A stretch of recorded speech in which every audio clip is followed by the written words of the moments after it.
My name is Elise. I used to believe that love meant safety, that when you finally met the right person, the chaos inside you would quiet down. That's what I thought when I met Daniel. He was everything I had been told to wait for. Confident, polite, successful in that quiet, intimidating way. He didn't just walk into a room. He seemed to own it without even trying.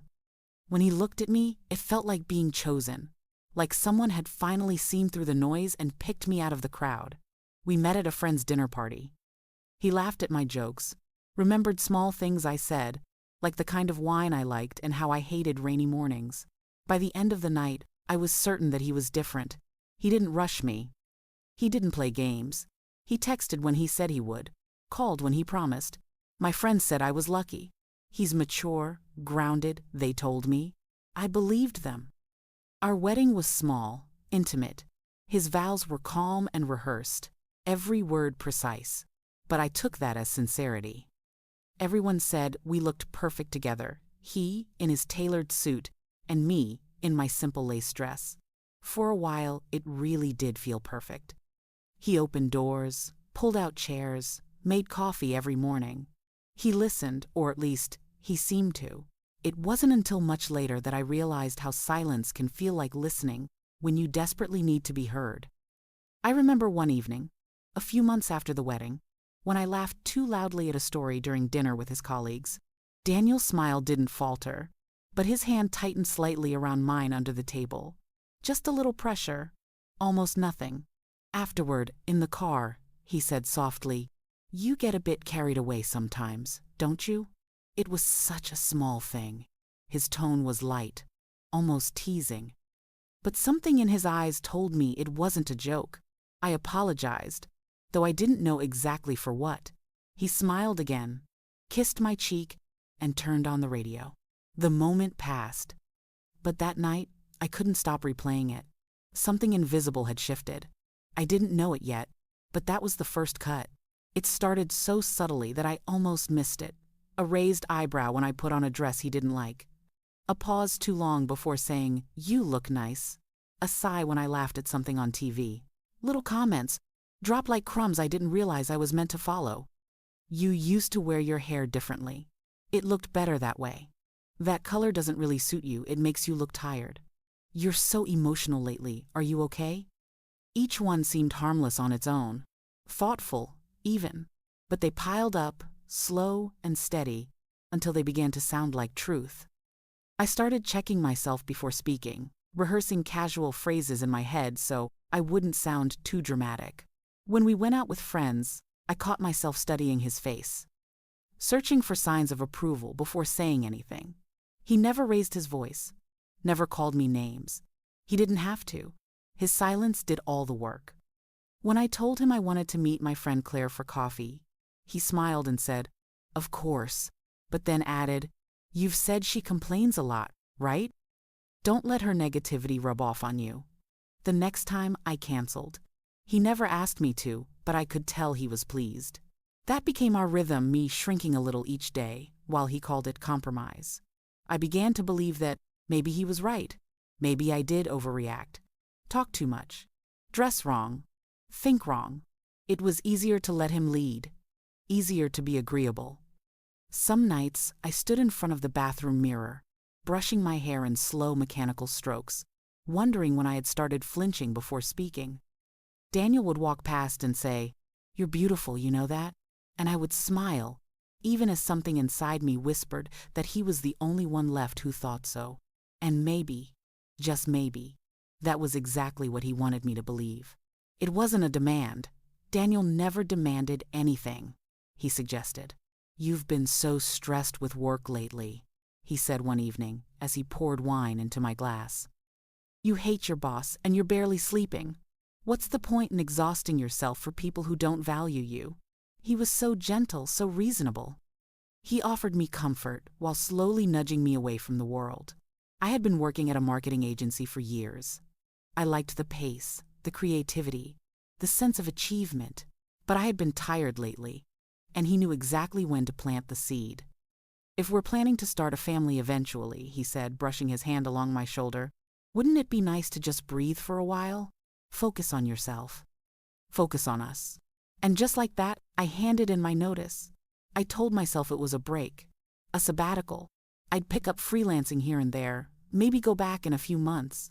But weeks turned into months, and every time I brought up looking for new work, he'd frown.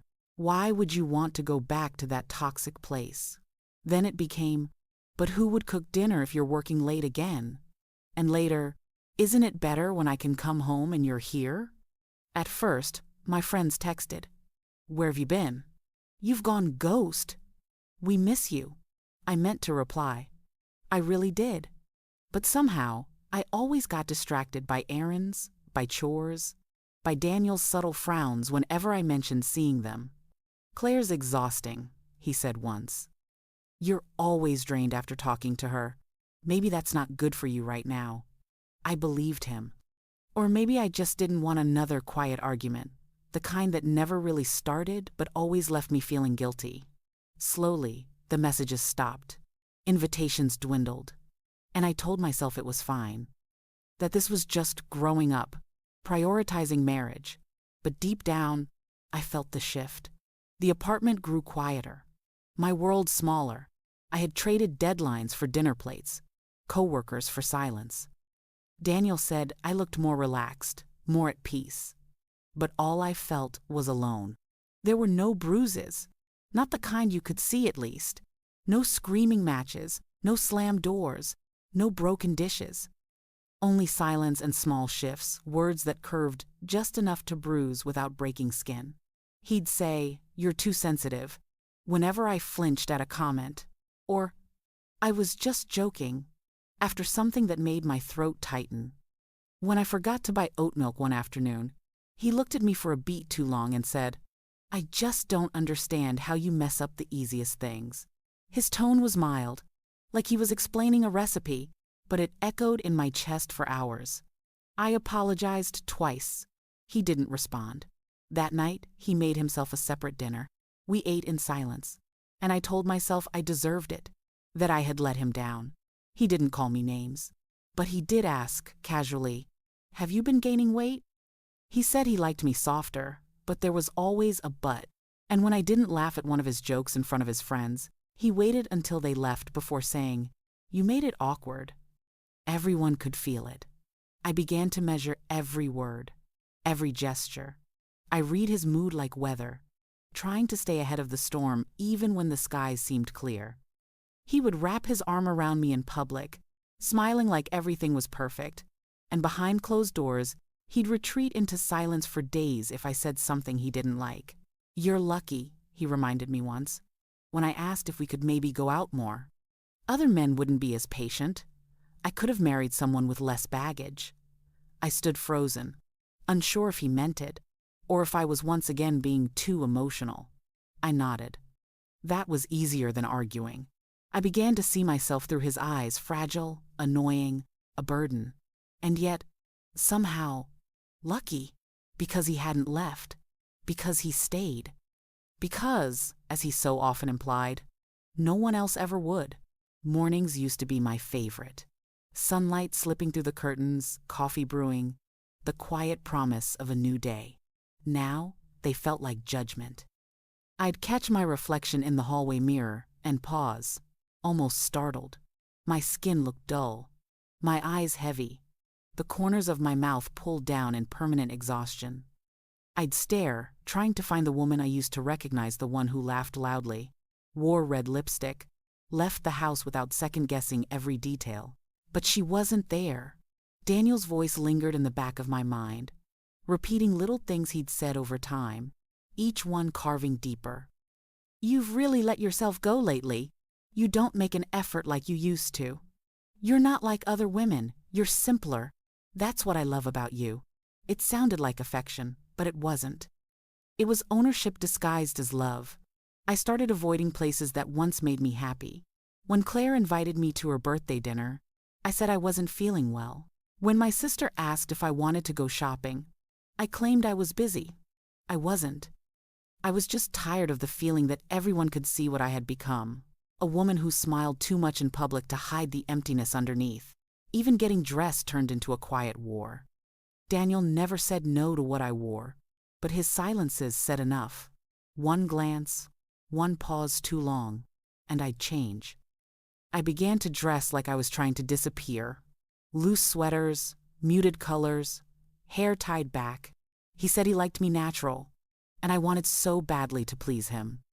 Some nights, after he fell asleep, I'd stand in front of the bathroom mirror with the light off, letting only the glow from the hallway touch my face. My reflection looked softer that way, blurred, forgiving. I'd whisper apologies to no one, then crawl into bed and lie perfectly still beside him, pretending this was peace, pretending I was lucky, pretending I didn't feel like I was slowly vanishing. It happened on an ordinary Tuesday. There was no shouting, no breaking point, just another quiet evening that turned into something sharp. He had come home late, his voice already tired before he said a word. Dinner was cold, he didn't touch it. You could have waited, he said flatly, loosening his tie. You didn't tell me when you'd be home, I replied too softly. His eyes flicked up. You never listen, Elise. I told you I'd be late. I knew he hadn't, but arguing would only stretch the silence later. I'm sorry, I murmured. You're always sorry, he snapped. Always so fragile. Do you even hear yourself half the time? I felt the heat rise in my face, but my voice stayed small. You don't have to talk to me like that. That's when he looked at me. Really looked. And for a moment I saw no trace of the man I married. Only cold amusement. You think you could do better? His tone was low, almost casual. No one else would ever want you. The words landed like a blade. There was no shouting, no escalation. Just that single sentence, delivered with complete certainty, as if he were stating a fact.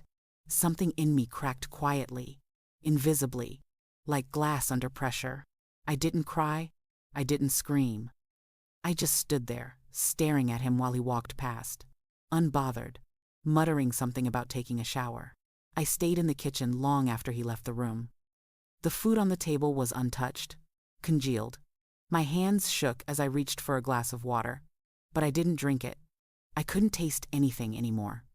Later, when he came to bed, he kissed my forehead, as if nothing had happened, and I let him. Because he was right, wasn't he? No one else would ever want me.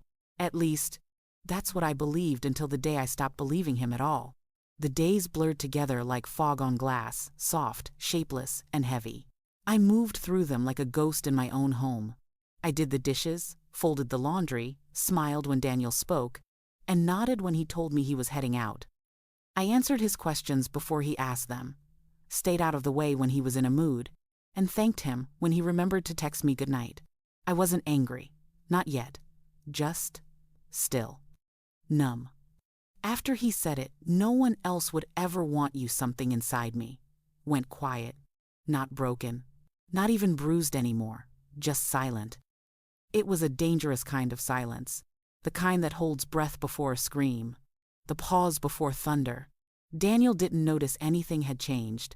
He kissed me on the forehead in the mornings like always, told me I looked tired, suggested I take a nap, and I did, just so he wouldn't look at me too long.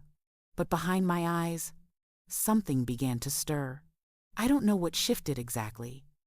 Maybe it was the way he talked to the waitress one night, warm, kind, flirtatious, in a way I hadn't seen in months. Maybe it was catching my own reflection again and realizing I couldn't remember the last time I looked at myself and saw a person instead of a role. But something clicked, quietly, dangerously. A whisper in my gut said, "This isn't love." It started with a pen I found at the bottom of a drawer, one of those old fountain pens I used to collect, long before Daniel, long before I forgot what I loved. I found an empty notebook tucked beneath unused thank you cards and unopened bills.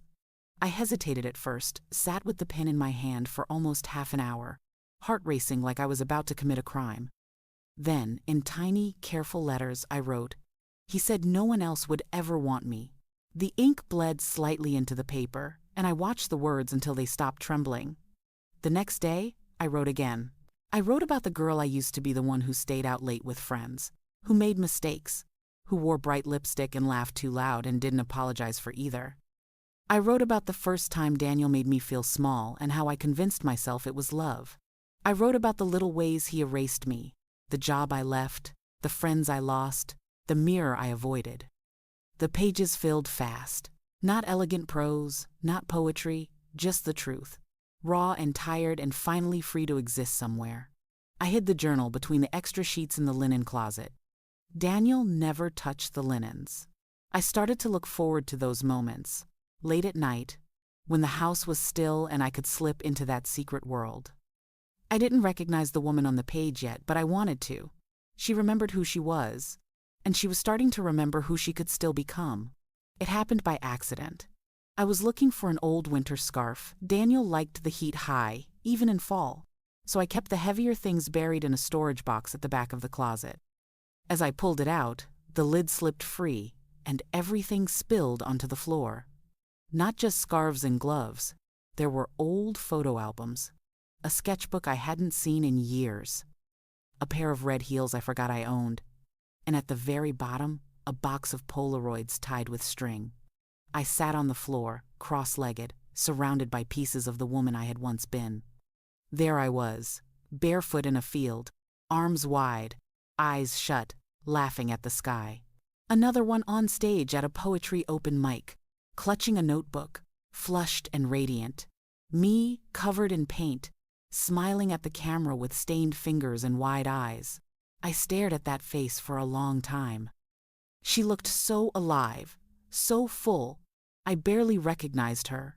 And yet, something inside me ached, with familiarity. Not jealousy, not regret, hunger. A low, constant ache that said, I miss her. I picked up the red heels, scuffed at the toes, worn smooth at the soles. I slipped them on, and stood in front of the mirror. They still fit. Not perfectly, but enough. That night, I couldn't sleep. Daniel lay beside me, already lost to whatever dreamless place he went each night. I stared at the ceiling, the faint sound of his breath ticking through the silence. I reached for my phone, fingers hesitating above the screen. I hadn't spoken to Claire in nearly a year.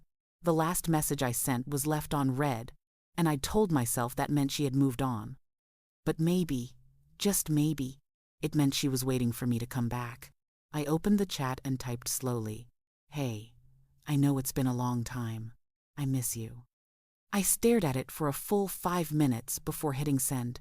The message floated into the ether like a paper boat in a storm. I told myself not to expect anything, but the reply came within minutes. Elise? And then? Is everything okay? My chest tightened. Tears welled up before I could stop them. Not because I was sad, but because someone had noticed. Someone remembered me. We chatted in short bursts, carefully. I told her only what I could. She didn't push. She just said, I've missed you too. I'm here whenever you're ready. And for the first time, in a long time, I believed someone meant it. That night, I held the phone to my chest like a lifeline.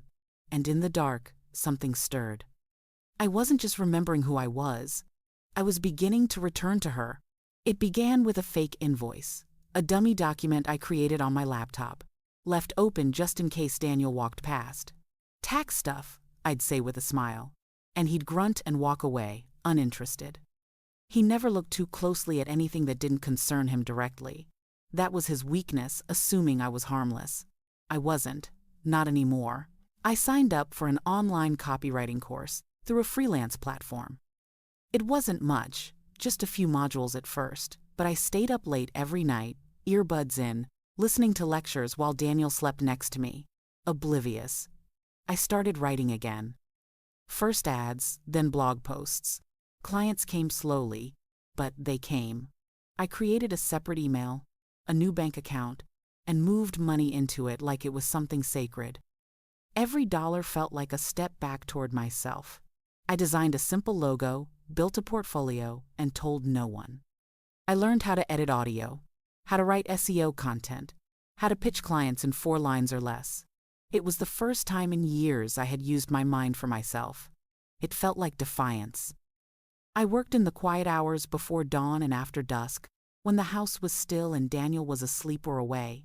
And the strange thing was, The more I worked, the less tired I felt.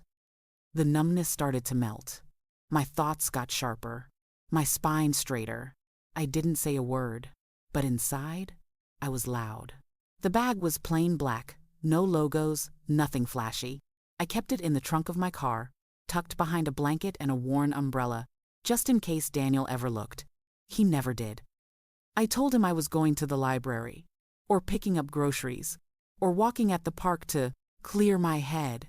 He never asked questions, not anymore. He thought I had settled, that I had folded. That made it easy. The gym was small, tucked between a hardware store and a laundromat. No mirrors, no judgment, just sweat, breath, and a trainer who didn't ask for explanations. I started with kickboxing. The first time I hit the pad, my wrist ached for days. But the sound flesh against leather, the dull thud of something real, it stirred something feral in me. I came back the next day, and the next. Soon my muscles ached in a good way. My breath came easier, and I started walking taller. My reflection, once blurred and hesitant, began to sharpen. I saw the lines in my arms, the strength in my legs. I wasn't trying to become beautiful. I was trying to become mine. At home, I wore loose clothes. I slouched, kept my hair messy, my voice soft. I let him believe I was still shrinking. But under the baggy sweaters and gentle nods, I was sharpening, quietly, intentionally. He didn't see it. Not yet, but soon, he would. I started waking before the Sunday. The silence at that hour felt different, clean, honest, the kind that didn't belong to him. The house was cold, and I moved like a shadow, careful not to make noise as I slipped out of bed, pulled on my workout clothes, and crept into the hallway. I kept my gym shoes in the car, my hand wraps in a tote bag stashed by the front door behind a stack of old mail. Daniel never noticed. He never stirred. He always slept heavy, as if there was nothing in the world to fear. I returned just before his alarm went off. Body warm, muscles stretched, pulse steady. In the kitchen, I poured him coffee like always, smiled like always. The only difference was me. After he left for work, I changed again, this time into something comfortable, lit only by the blue glow of my laptop screen. While the house remained quiet, I clocked in. Copywriting briefs, blog posts, product descriptions, ad scripts, deadlines, clients, feedback, praise, money. I thrived in the stillness. I reclaimed it. There was something sacred about building a life in the gaps between his attention, a world he didn't know existed, a world I didn't need to explain. I lived two lives, and in one of them, I was beginning to breathe again. At first, the money trickled in. $50 here, $120 there. Enough to buy groceries without dipping into the joint account. Enough to feel like I had my own pulse again. But soon, the work picked up. Clients returned. They referred others. I became someone with a name, a profile, a rating. Elise M., 5 stars. Clear communication. Fast turnaround. Excellent copy. I created a second email, a second PayPal, then a bank account in my maiden name one Daniel had forgotten even existed. It was like building a shelter out of scraps. Slow, hidden, necessary. I transferred the first $1,000 into savings, then 2, then 5. I started tracking expenses, planning, projecting. I stopped needing permission to want more. With every deposit, a part of me stitched itself back together.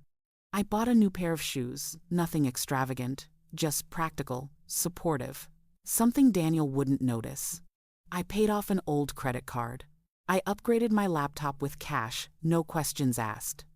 And I kept smiling, kept listening, kept letting him believe I was dependent. His illusion was my cover. He didn't know I had options now. Choices, power. The money wasn't just income, it was escape. It was freedom, slow dripping into my hands. And I held it like oxygen. It was a Tuesday morning when I finally looked. Not a glance, not a passing reflection. I looked. The bathroom mirror caught me mid-movement, toothbrush in hand, hair tied back. I paused. My skin looked clearer. my eyes less hollow, the slope of my shoulders straighter, stronger. There were faint shadows along my collarbone now, lines in my arms that hadn't been there before. I touched my face, half expecting it to vanish, but she stayed. The woman in the mirror looked like me, but not the Elise he knew. This one stood differently. Like she was tired of asking permission to exist. Daniel walked by behind me, towel slung over his shoulder, and paused in the doorway. "You've been doing something different with your hair?" "Maybe," I said, not turning around. "It looks fine." He lingered a second longer, then walked away. I could feel his confusion like a shift in the air. He couldn't name it, but something had changed. I smiled, just slightly, and kept brushing my teeth. That weekend, I made breakfast and left the dishes in the sink. I didn't say anything about it, didn't apologize, didn't scurry to fix it. Just sat down with my coffee and scrolled through my phone like nothing was out of place. Daniel walked in, saw the mess, and raised an eyebrow. "You feeling okay?" "Yeah," I said, sipping slowly. Just didn't feel like cleaning up right away. A small thing. Nothing he could outright argue with. But I saw the flicker in his eyes, the calculation, the uncertainty. Like an animal sensing something wrong in its cage. He pushed his plate forward a little too hard. "You used to care more about this stuff. Maybe I care about different things now." My voice didn't tremble. Not even a little. His face changed, eyes narrowing, jaw tightening. He laughed, but it was hollow. "What's gotten into you?" I tilted my head and smiled. "Just tired of pretending everything's fine." He stood up abruptly. "Don't start with that crap. You think you've got it rough? You don't know how easy you have it." I stared at him. Calm, silent, unshaken. And that scared him more than anything. That night, while he snored beside me, I opened my journal and wrote 3 words in bold ink. "Start the plan." I didn't flinch. I didn't hesitate. I just wrote. Then I turned off the light, lay back down, and listened to the sound of his breathing, steady and ignorant. Let him sleep. The storm was coming, and this time, I would be the one standing when it passed. Her name was Marlene. I met her at the gym. She taught the evening self-defense class, short and wiry, with a voice that carried across the room like a command. She noticed me the way someone who's lived through something always notices the one still living in it. "You're not just here for the workout," she said one night after class, wiping sweat from her brow. "You hit like someone trying to break out." I froze.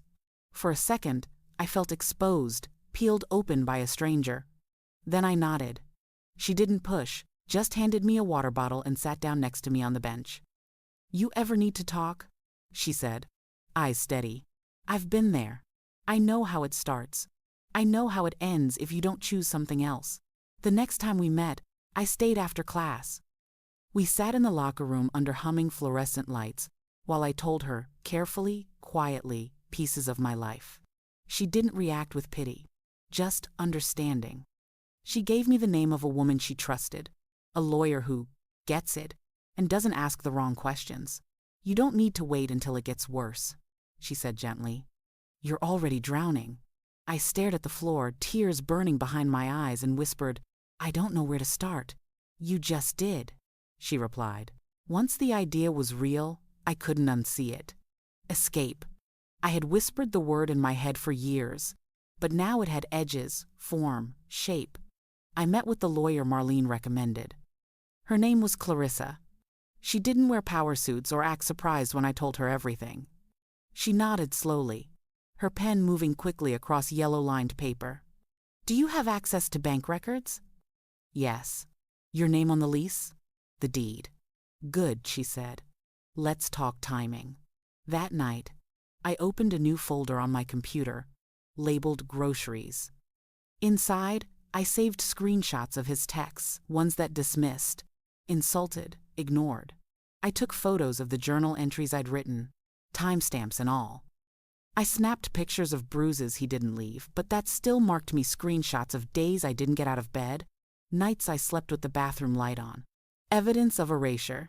I found a temporary housing option through a women's organization Clarissa connected me with. Discreet, safe, no questions asked. I packed a go-bag and hid it in Marlene's car.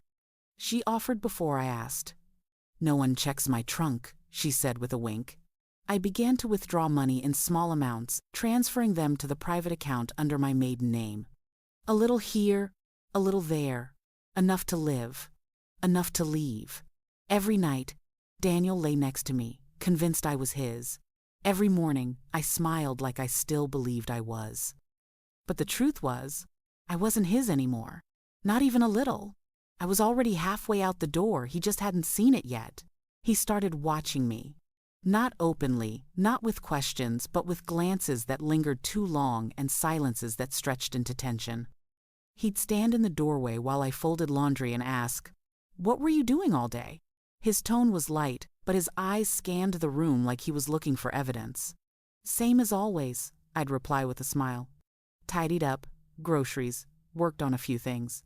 I made sure dinner was ready when he came home. I kissed his cheek. I laughed when he made a joke. I wore my softest sweaters, the ones he used to like. And I let him believe I was still in the same place he left me. But he sensed it, that something had shifted. The air between us wasn't heavy anymore. It was watchful. He started asking odd questions. "Who were you texting? Why are you always on your laptop? You've been out a lot lately, haven't you?" I answered every one without blinking. I even left my phone face up on the counter. There was nothing there for him to find, at least not in the places he looked. He couldn't prove anything. But for the first time, he realized I was no longer a closed book. I was a locked door. And that terrified him. I found out on a Tuesday. I wasn't looking, not really. I was updating my freelance invoices when his laptop chimed with a message. He'd gone to take a call in the other room. Left the screen open. I wasn't the kind of woman who snooped. I had never been that woman, but I clicked. Just once. And there it was. "Missed you last night. I still smell your perfume." My pulse didn't spike. My hands didn't shake. I sat back in the chair and exhaled slowly. So that was it. Again. But this time, it didn't break me. It didn't gut me like it had the first time. When I found the blonde hair on the passenger seat, or the late-night texts that were just work. No. This time I felt prepared. Confirmed. He wasn't careful anymore. He never thought he had to be. I read a few more messages, hotel plans, shared laughter, an inside joke I didn't understand. Then I closed the laptop and smiled. He had no idea that what he thought was his biggest secret had just become my sharpest weapon. I didn't confront him. Not yet. I let him kiss my forehead. I made him dinner. I asked how his day was. And all the while, I plotted. Because the difference now wasn't that he betrayed me. It was that I no longer cared. He wasn't a loss anymore. He was an obstacle. And soon, he would be gone. He came home late, as usual. Smelled like cologne I didn't wear and wine I didn't pour. I was sitting at the table, quiet, working on a fake budget spreadsheet I'd made just for show. He glanced at the screen and scoffed. "Still playing accountant?" he muttered, dropping his keys with a clatter. I didn't answer. He hated that when I didn't give him anything to push against. He poured himself a drink, took one look at the untouched dinner on the table, and shook his head. "You just sit here all day, don't you? What do you do, Elise?" His voice was sharp now. Cruel. But not new. "You'd be nothing without me. I feed you, clothe you, keep a roof over your head. You think anyone else would put up with you?" I stood slowly and began clearing the table. He followed. "I'm talking to you. You're not some prize, Elise. You never were. I just felt sorry for you. That's the truth." I turned toward him. Calm. Steady. Then he said it again, his favorite line. The one he used when he wanted to cut deep. "No one else would ever want you." But this time, I smiled. Not a sarcastic smile. Not a bitter one. Just soft. Knowing. He didn't understand it. He frowned, confused, thrown off by the lack of reaction. I turned back to the sink. "You're probably right," I said gently, wiping a plate clean. "No one else would want me." And I meant it. Not because I believed it, but because I knew he believed it. And that meant he wasn't watching closely enough to see what was coming. I didn't sleep that night. While he snored beside me, I lay awake with my phone dimmed, taking off items on my list. Everything was nearly done. 2 final transfer to my private savings. Our rent confirmed at the safe apartment, 2 neighborhoods overpaid in cash, no paper trail. ID, passport, birth certificate, marriage license. ID, passport, birth certificate, marriage license. DEA. Photos of bruiseless wounds. Screenshots of cruel texts. Voice notes I'd saved. Calendar entries marked with silence. Lawyer prepped and waiting. Joint account access revoked. Cards frozen. Auto payments rerouted. Employment contract signed. My freelance had turned into a real offer, and it started next week. The bag in Marlene's trunk held everything I needed to restart my life. 3 changes of clothes, a laptop, flash drive, and the journal I had once hidden in a linen closet. All that was left now was the timing.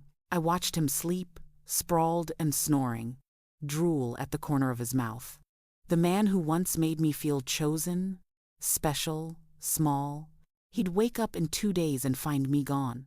No note, no call, no warning. And for once, he'd have no one to blame but himself. He left on a Friday, said he was going to a client retreat 2 towns over. I didn't ask questions. I never did. He kissed me on the cheek like always, gripped my shoulder just a little too hard like always, and said, "Don't wait up." I smiled. "Have a good trip." He didn't notice the way I watched him walk to his car, how my hand didn't wave, how I didn't linger at the door like I used to. He drove off without looking back. Of course he did. I moved quickly. No panic, no tears, just method. The apartment was already ready, keys in my bag. Stocked fridge, sheets clean. I had made sure of it the week before. I dressed simply. Jeans, hoodie, sneakers. I looked like someone running errands. Nothing more. I took only what mattered: the documents, the laptop, my journal, the small pouch of jewelry my mother had given me years ago, a few photos of who I used to be. Everything else, the furniture, the dishes, the wedding dress tucked in plastic in the back of the closet, he could have it.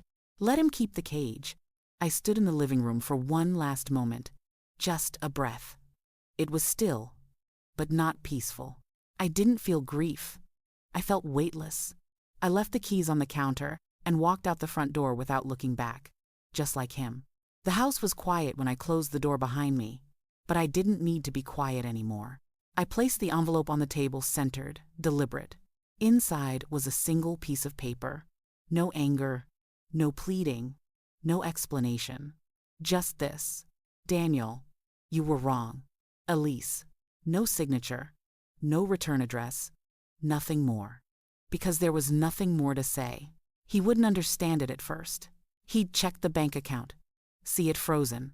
He'd go to open the closet and find only empty hangers. He'd call, and get no answer. And then he'd read the note again, not with anger, not with regret, but with confusion.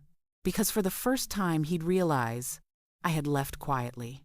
But I had taken everything he never thought I'd find again. My voice, my power, myself. It sat where he couldn't miss it, right in the middle of the kitchen table, beside the coffee machine he never learned to use properly. A plain envelope. My handwriting on the front. Nothing else in the room had changed. That was the beauty of it. Everything looked untouched. The curtains still drawn, the lights off, the silence perfectly normal. But I was gone. Not a drawer left open, not a single broken dish, just the note. And the absence. He came back Sunday evening. The tires squealed a little too sharply in the driveway, his usual dramatic return. He probably expected dinner waiting, me smiling politely, asking about his client retreat. He walked in with a suitcase and a rehearsed excuse. But I wasn't there. Not in the kitchen, not in the bedroom, not anywhere. At first, he probably thought I was out. Grocery store, maybe? A walk? But then he checked the bedroom closet. No clothes, no shoes. The bathroom cabinet half empty. My hairbrush gone.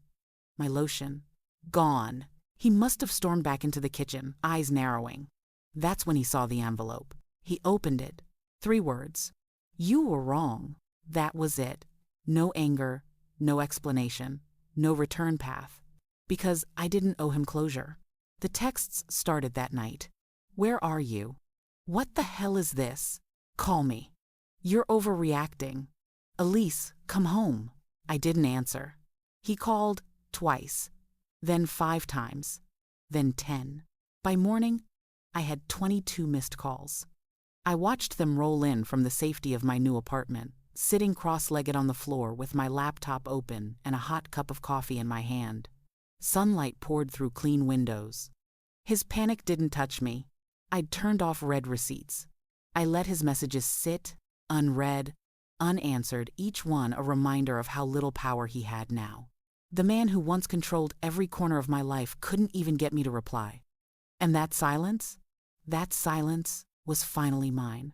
Daniel had always been 2 people. The charming husband in public, funny, composed, generous. And the man behind closed doors, sharp-tongued, withholding, cold. For years, no one saw it. Not my friends. Not his family. He was too skilled at shaping his image. He knew how to smile with his teeth and speak with just the right amount of warmth. But that only works when the silence holds. I changed that. A week after I left, I posted my story anonymously. Not the full version, just fragments. Screenshots. A photo of the journal. Quotes he thought I'd forgotten. And the sentence that had shattered me before it built me, no one else would ever want you. I shared it on a women's support forum, then on a private Facebook group for survivors. Within 48 hours, it was everywhere. Comments poured in. This was my story too. You've just described my marriage. Thank you. Thank you for saying it out loud. It spread like wildfire. Someone tagged a popular advocate, then a blogger, then a news page. And suddenly Daniel's private cruelty was no longer private. At first, I heard nothing. But then, Claire sent me a message. People are asking questions. Someone at his office saw the post. They think it's about him. I didn't confirm or deny. I didn't have to. Rumors started. His coworkers noticed the sudden tension in his voice. Friends reached out to me, cautiously, gently, saying they were sorry, that they hadn't known, that they'd felt something was wrong but never wanted to interfere. I didn't need apologies. I didn't need anything from them. The truth was out now, and Daniel could no longer hide behind charm and buttoned-up shirts. The story didn't just set me free. It lit a fire. I took all the pain, all the gaslighting, all the carefully hidden strength, and I built something new. I launched a podcast called Unquiet. The tagline, "We were never crazy, just unheard." The first episode was just my voice. No music, no script. Just me, telling my story the way it deserved to be told, raw, unedited, full of the pauses and tremors that made it real. It climbed the charts within 2 weeks. Emails flooded in. Women, men, survivors, daughters, sisters, people who had never spoken a word of their own hurt until they heard someone else say it first. Then came the blog. Then speaking invites. Then a small team of volunteers, survivors like me, helping build a platform that gave others the mic I never had. I wasn't just surviving anymore. I was leading. The same woman who once stared into the mirror wondering if she was lovable was now teaching others how to reclaim their names, their voices, their power. And for the first time in years, I no longer felt small. I felt unstoppable. It didn't happen all at once.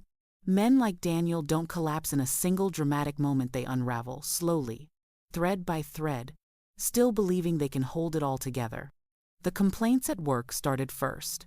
Not about his job performance, but about comments he made, the way he spoke to women in meetings, that sharp, patronizing tone he used so often at home. Someone quoted from the post in a staff email chain. HR took notice. Then came the whispers. Clients pulling away. A promotion quietly passed over. His perfect image no longer shielded him now. It exposed him. Financial pressure followed. I'd frozen the joint accounts, redirected all auto payments. He hadn't realized how much I handled, how much of our perfect life had depended on me keeping it stitched together in the background. He took out loans, maxed out a card, sold the second car. He blamed me, of course. Told mutual acquaintances I was unstable, ungrateful, manipulative. But people weren't listening the way they used to. His mask had cracked. And once a crack forms, it doesn't seal, it spreads. I heard through Claire that he moved into a smaller apartment, said he was downsizing. No one believed him. Someone found his dating profile. Blurry photos, outdated quotes, desperate attempts to reclaim relevance. It was sad, really, but I didn't laugh. I didn't rejoice. I didn't need to. He was doing the job himself. It had been nearly a year. I was speaking at a small conference for survivors and advocates. Just a panel. Nothing huge. But it mattered. I walked off stage and crossed the lobby to grab tea when I saw him. Daniel, thinner than I remembered. Eyes sunken, suit ill-fitted, like he'd shrunk into himself. He stopped mid-stride, recognition flaring in his face. His mouth opened slightly. He looked like he might say something. I stood still, calm, radiant in my new skin. I was wearing navy, structured, confident, powerful. My hair was down, makeup soft, posture tall. I didn't flinch. I didn't avoid his gaze. I just smiled. A small, close-lipped smile. The kind that says, "You don't matter anymore." He took a step forward. "Eli." I raised one hand. Not to stop him, just to say, "No." Then I turned and walked away. I didn't need the last word. I already had it. There are still moments when I catch myself standing in silence. No sound but my breath and the steady hum of a world I've rebuilt. Not a palace, not a grand escape. Just a quiet, solid life that belongs to me. Some mornings, I run by the river before the sun rises. Other days, I sleep in without guilt. I drink my coffee slowly now. Not because I have nothing to do, but because I choose to take my time. The woman I used to be the one who flinched at a raised voice, who double-checked her tone, who said sorry before she knew what, for she still visits me sometimes. Not as a shadow, but as a reminder. She carried me through the darkest years. She deserves my gratitude, not my shame. And the woman I am now? She doesn't wait for permission. She doesn't explain her softness. She doesn't shrink. There are still people who ask me how it happened, how I knew when it was time to go, and I tell them the truth. I didn't know, not at first, but something in me refused to die quietly. And once I heard her, my own voice, buried beneath his, I couldn't unhear her. She was quiet, but she was steady. I wrote the story so others wouldn't have to wait as long to write theirs. I built the life so others could see it's possible. I left the cage so others would know the lock was always breakable. He said, "No one else would ever want you." And for a while, I believed him. I let his words carve themselves into me, like truth. But he never realized I was learning to want myself again. And now that I do, I'll never let her go. This story was intense, but this story on the right-hand side is even more insane.